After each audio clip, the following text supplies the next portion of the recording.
आता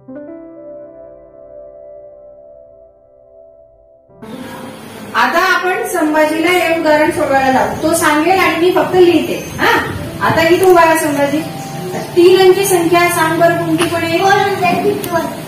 451 सांगितली. आणि आता काय करायचं संभाजी, पुन्हा तीच संख्या त्याच्यामध्ये मिळवायची. आता तू उत्तर सांगायचं.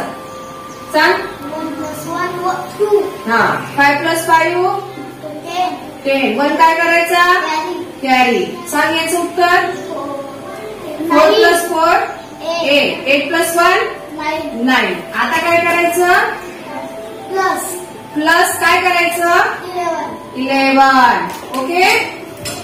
आणि आता 2 + 1 3. 0 + 1 1. 9 तसाच्या तसा. आणि आता मल्टिप्लाय बाय काय करायचं सांगा, 5. Multiply by 5. आता 5 चं टेबल 3 पर्यंत म्हण संभाजी. 5 × 5 5 × 10 5 × 15. 15 मधला इथे काय लिहायचा, 5. 1 काय करायचा मनामध्ये धरायचा. 5 1 जा 5.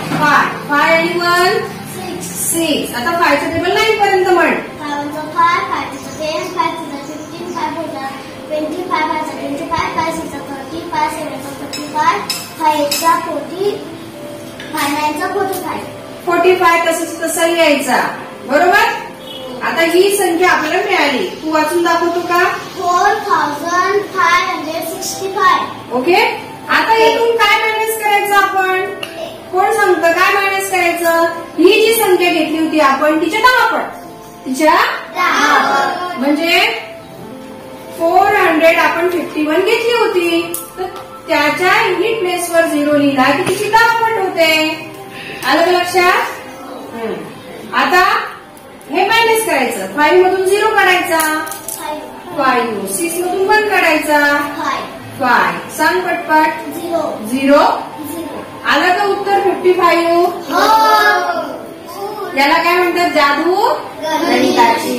माशी भरपूर उदाहरणं आता घरी सराव करायचा. चालेल ना.